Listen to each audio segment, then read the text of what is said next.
ચાલો આજે સુરત ફેમસ ભગત મુઠિયાનું શાક બનાવે. તો મુઠિયા બનાવવા માટે ચણાની દાળને પલાળી દેવાની છે.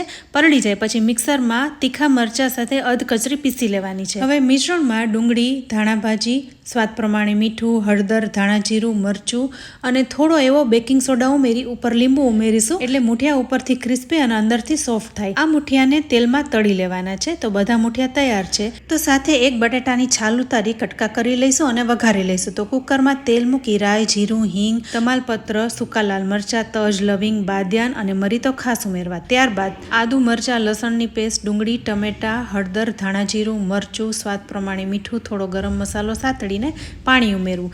ત્યારબાદ બટેટાને ઉમેરી ઢાંકણ ઢાંકી 2 વિસલ વગાડી લેવી. તો બટેટાનું શાક તૈયાર થઈ જાય પછી એમાં થોડું પાણી ઉમેરી આપણે જે મુઠિયા તૈયાર કર્યા છે એ ઉમેરી દેવાના છે. છેલ્લે ધાણા ભાજીથી ગાર્નિશ કરીશું.